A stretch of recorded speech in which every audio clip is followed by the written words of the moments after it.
Hello there and welcome to another Miss Maddie adventure. Today's journey takes place in Coogee on the traditional land of the Bidjigal and Gadigal people of the Eora Nation.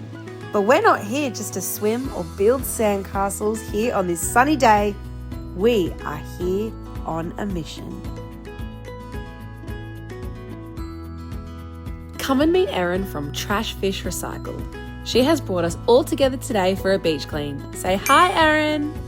Every year, tons of rubbish washes up on our beaches. Things that definitely don't belong in nature. So today, we're coming together as a community to help clean up this beautiful Australian coastline. At first glance, this beach looks beautiful.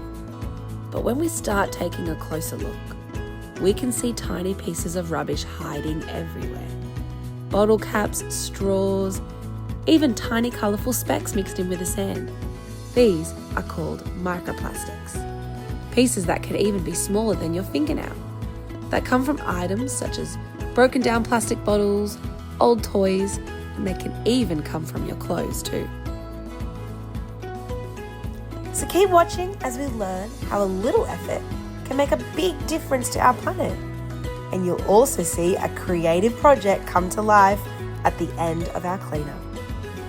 I think it's from like a bottle. Yeah, it looks like maybe a bottle. But it's also like double-sided. But it maybe like it kind of looks like a vase even. Yeah, It's kind of so decorative. It's like so it's heavy. rich. Can you make something with that? I think I'm gonna make it like a little stand. Otherwise, I could smash it up and tumble it and have like really big chunky like beads out of it. But I think that it's kind of so fun the way it actually is. I agree. So I reckon that's gonna go on my table I and feel like I like can display necklaces over it. Yeah, and then I found this is from probably like a an indicator thingy. Oh, This is actually plastic, but it kind of like shows like glass. I kind of like it. And then this is just a little piece of glass. That might come in handy later. But do you see these seagulls? They've mistaken someone's rubbish for food. When animals eat plastic, it can fill their stomachs without giving them any nutrients and block their airways. That can make them very sick and put them in danger. Scientists have even found plastic inside the tummies of fish, turtles and seabirds right here in Australia. The microplastics are so small, but it's a good thing they're brightly coloured so you can easily find them. These are the things that are, clogging up our oceans. Bacteria and stuff attaches to them. They're in our blood now, unfortunately. That's pretty bad. And they're in our marine life and they're killing birds, turtles, fish, just everything that lives and breathes in the sea. And we need the sea and we need the animals. So pick them up. Have you ever seen plastic or microplastics like this before? Maybe at your school or your local park. Imagine if that rubbish was carried by the wind or rain down to these beautiful beaches. It would end up right here in the ocean. That's why every little piece we pick up matters. They might look harmless, but they can be a huge problem for ocean life. This is the lid from a Yeti. You can see because it says Yeti on it, so don't brand your plastic if you're going to waste it. And then also the metal essentially collected, the magnet, essentially collected all these like metal filing, like, ew.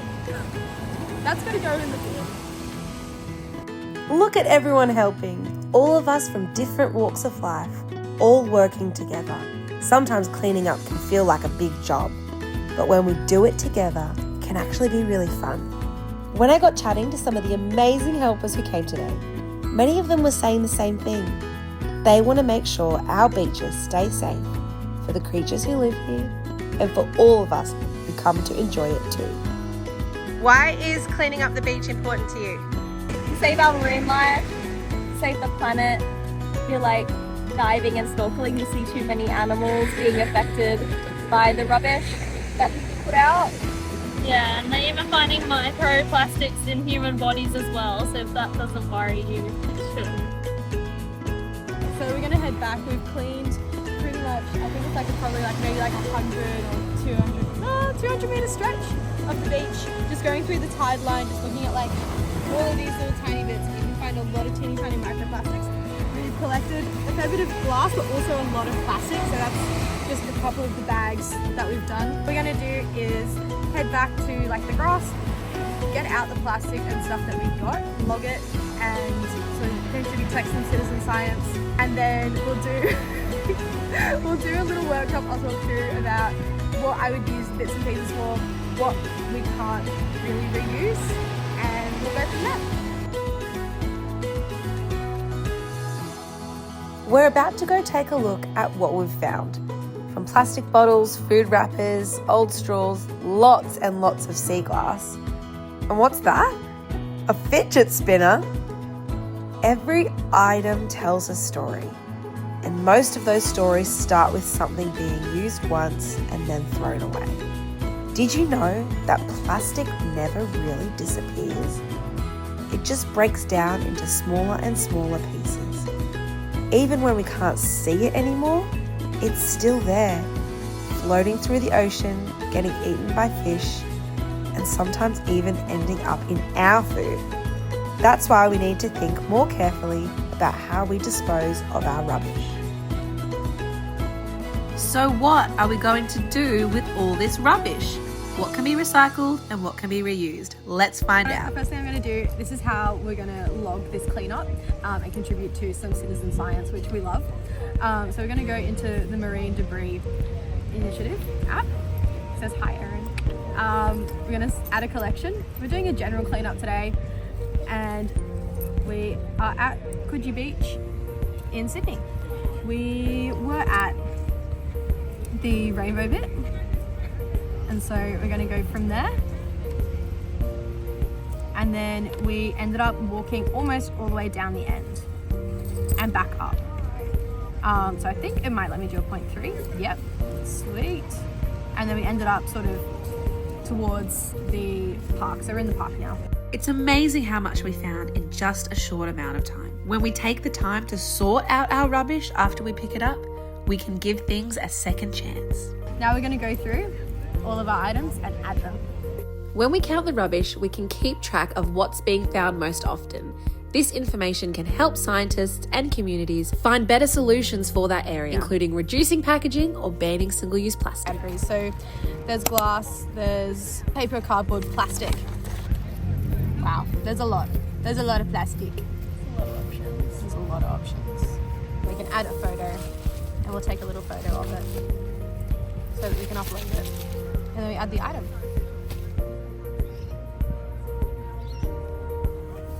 And that's our first lot, and then we'll just keep going through all of that and log that in, and hopefully that data can go to research and we can get more funding and more initiatives for cleaning up the ocean. And all of this colourful sea glass that we're sorting through now, which we found on the beach, was once rubbish too. But nature has been working hard to recycle them in her own way. Over years and years, the waves have rolled them, smoothed them, and turned them into little treasures. I love this part of the cleanup because soon we're going to turn these treasures that we're sorting into something beautiful and wearable, giving them a second life.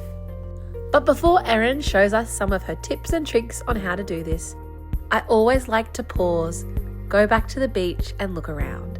The sand looks cleaner, the animals safer, and we all feel proud of what we've done. But more than that, we've learnt something powerful. Even small actions like sorting through rubbish properly or picking up rubbish that didn't even belong to you, it can all make a huge difference. When we care for the beach, we're really caring for everything connected to it. The rivers that flow into the sea, the fish that swim there, and even the people who come to enjoy it. So next time you visit the beach, take a look around. Can you spot a piece of rubbish that doesn't belong? If you can, pick it up, and you'll become a part of something much bigger than you might think. Now it's time to put the rubbish where it was originally supposed to go. And then it's time for my favourite part.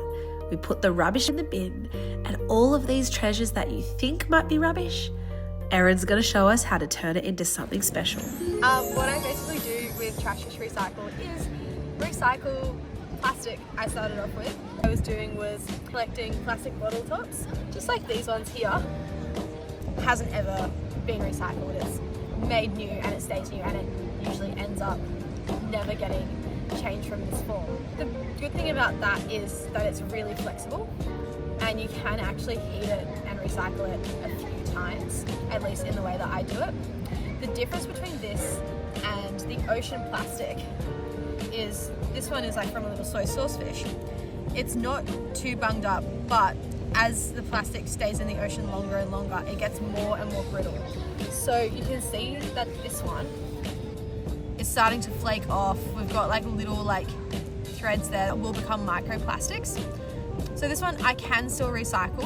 What I'll do with it is I'll cut it up over like a selection of lids that are, you know, not recycled, and then fold over more of the softer plastic, and that will kind of trap it. I have a little pair of earrings here, so you can see that like different types of plastic and little different textures of plastic kind of don't fit in as well to them. So you can see sometimes they kind of gap and they could come apart, but it stays together enough that you can cut a little shape and make a little earring.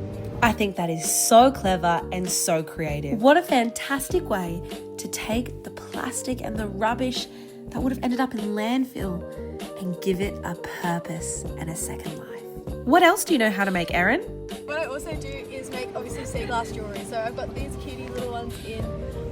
They were one big piece, but I thought that was too big. I cut it in half and then I tumbled them, and it's sea glass, if you will. But it means that what I can do is take big pieces like this from the beach that are kind of sharp. I've got a few other like completely untumbled pieces in here. Like these sharp, this ceramic is really sharp. And so what we'll do is I'll break it up, put it in the rock tumbler with some of the sand from the beach, because we definitely got a lot of sand, and I'll tumble them, and then we'll create new materials to make jewels out of.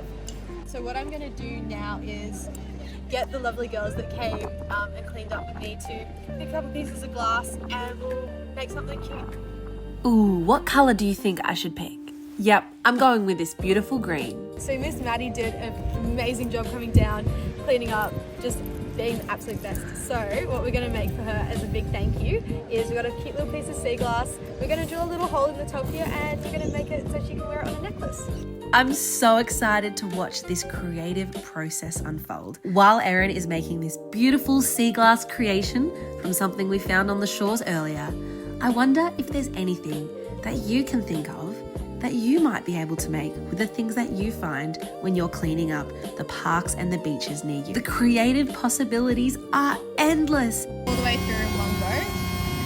So I'm gonna pick it back up. Check for the thickness, and you can see that it's starting to go through.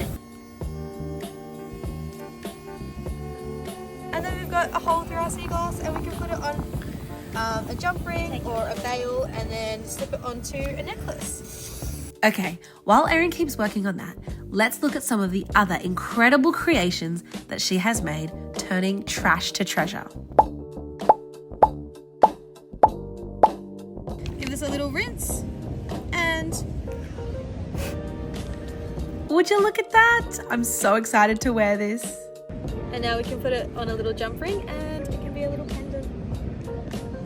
Now Erin guides me through the next steps of taking this treasure and turning it into a piece of jewellery. And this creative process gets me thinking, have you thought of any creative ways that you could turn the rubbish you find into something fun?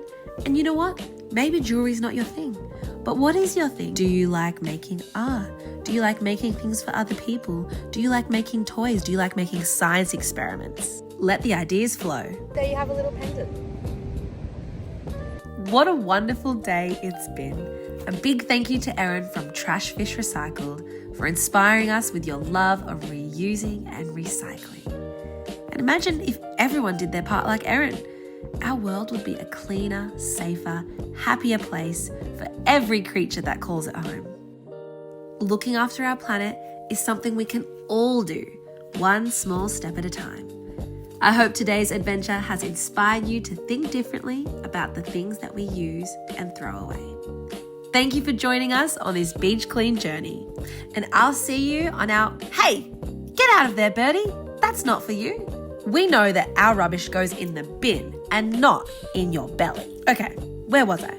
Oh, that's right. I'll see you on the next adventure. And remember, when we care for nature, nature cares for us right back.